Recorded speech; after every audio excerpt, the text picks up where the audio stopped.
I remember that evening too well. The sun setting behind the trees, casting long, eerie shadows on the trail as I jogged through the forest just outside of town. I've been running this path for years, ever since I moved here, and it's always been a peaceful place for me. The rhythm of my feet hitting the dirt, the rustle of leaves in the breeze. It used to calm me, but not anymore. That night, something changed. The air was crisp, cooler than usual, and a strange unease settled over me as I started down the trail. At first I thought it was just the early onset of autumn, the shift in the season bringing with it a certain restlessness. But no, it was more than that. It was like the woods themselves had eyes on me, watching, waiting. I pushed the thought aside, telling myself I was just being paranoid. But as I rounded the first bend, I noticed something up ahead, a figure, standing motionless among the trees. At first I didn't pay it much attention. It wasn't unusual to see other people hiking or jogging, especially around this time when the day was drawing to a close. But there was something off. The figure wasn't moving. It just stood there, almost blending into the shadows, as if it had been there for hours, watching. I slowed down, squinting to get a better look. It was a man, or at least it looked like one. Tall, lanky, dressed in what seemed to be an old, tattered coat that swayed slightly in the breeze. But his face was hidden in the shadow of his hood, or maybe it wasn't there at all. I felt a chill run down my spine. I picked up my pace, trying to shake off the growing sense of dread. Maybe he was just another hiker, I thought. Maybe someone who'd gotten lost or was waiting for a friend. But as I drew closer, something about him set every nerve in my body on edge. He wasn't moving. He wasn't doing anything. Just standing there in the middle of the woods, staring at me. Or at least it felt like he was. I don't know why, but I couldn't bring myself to look away.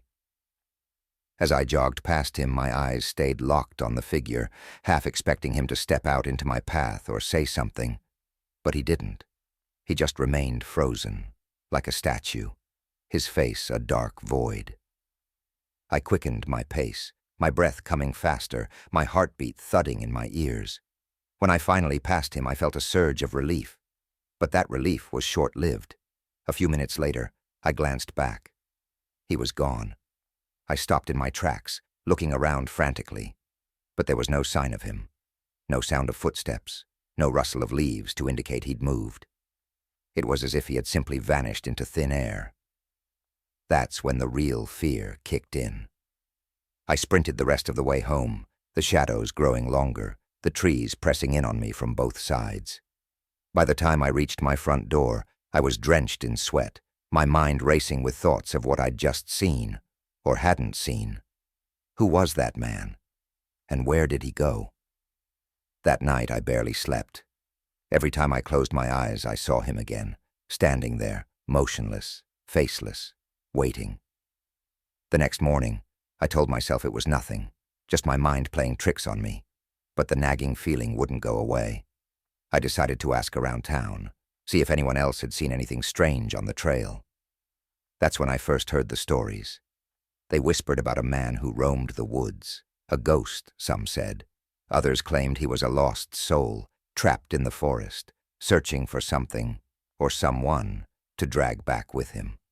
A few even mentioned disappearances over the years, people who went for a run or a hike and never came back.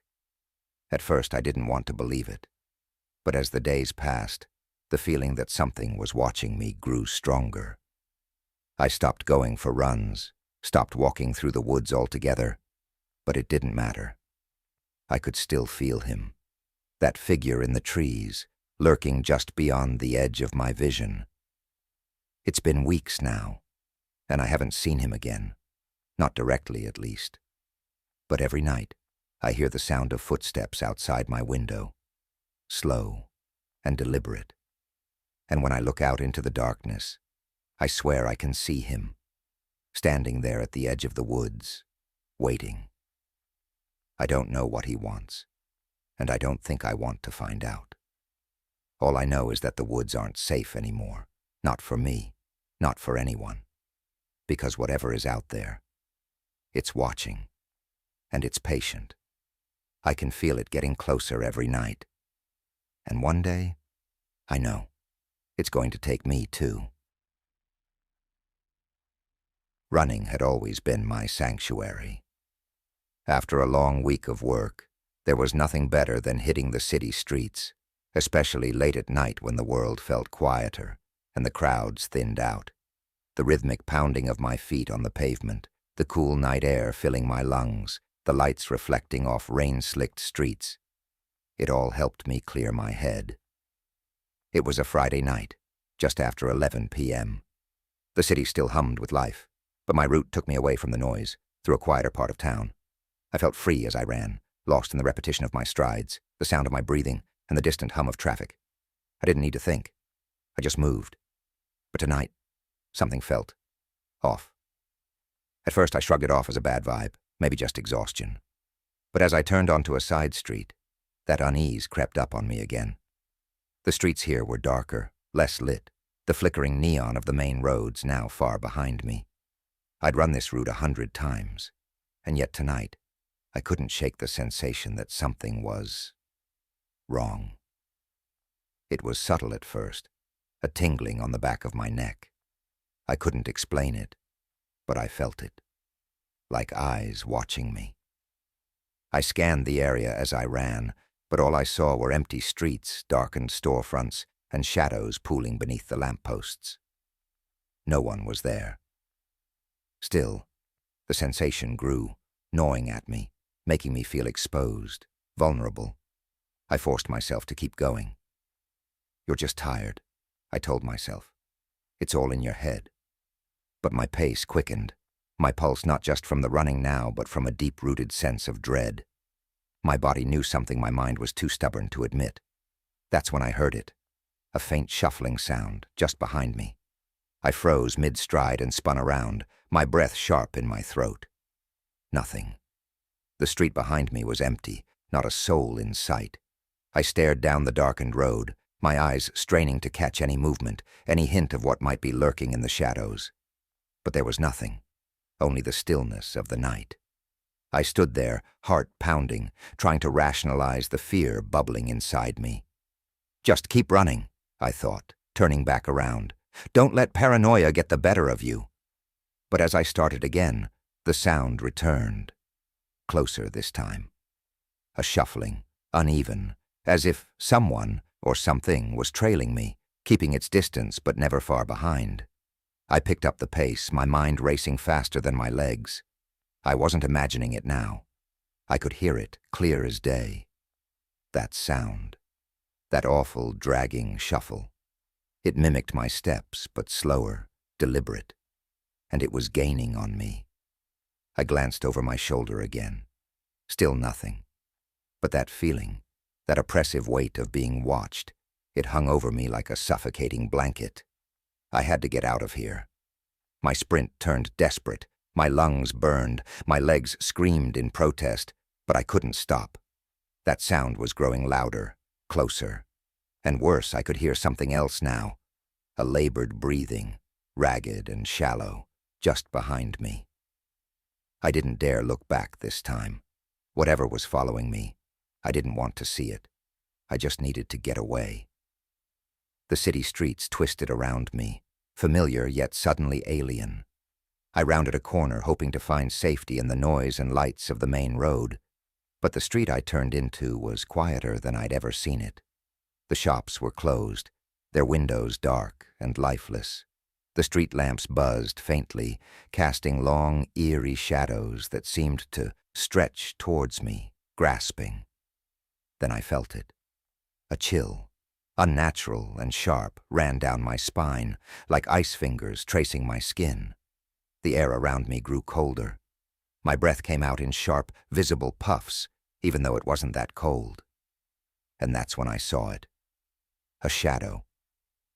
At first it was just a blur in the corner of my vision, but as I dared to look, it came into focus.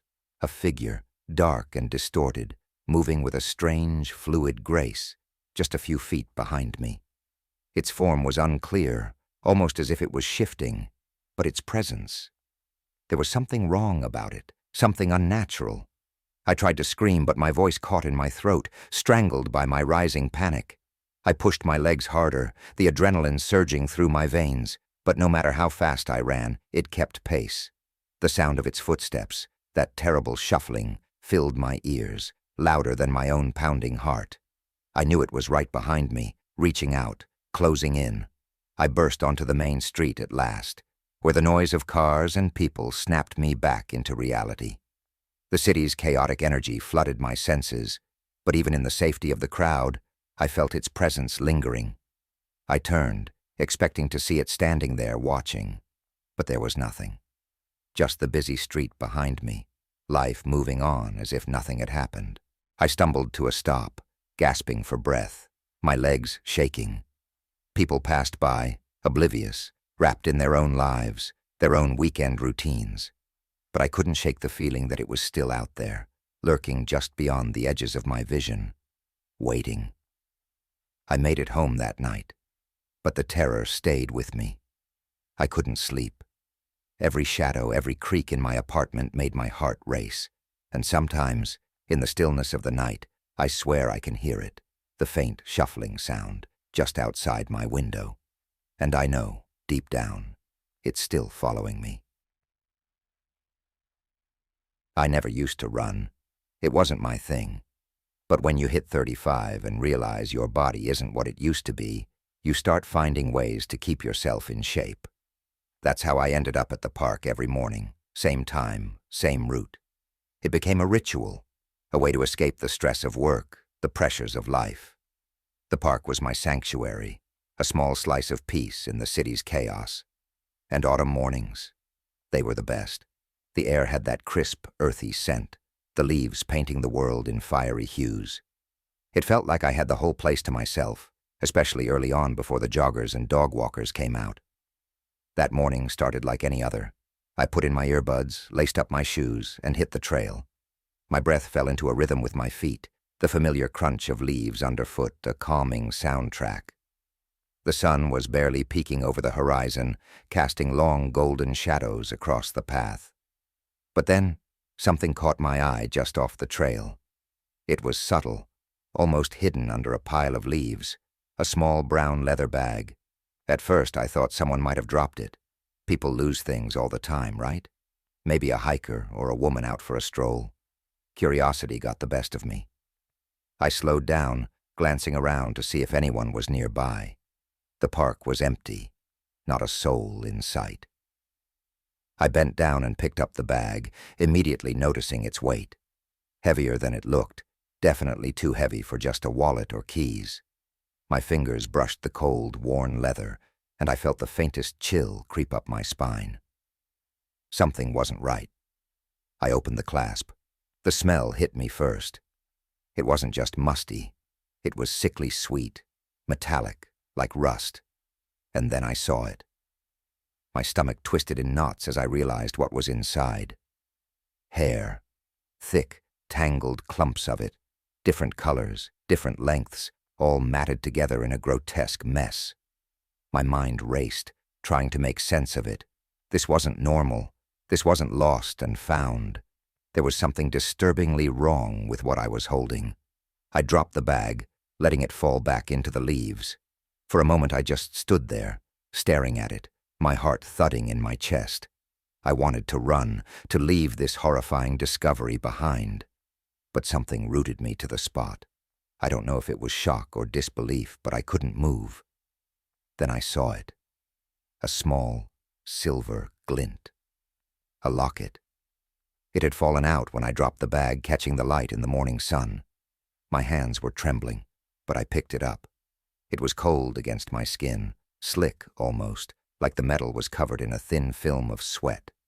I opened it. Inside was a photo. A young woman, maybe in her 20s, smiling. Her eyes sparkled, full of life.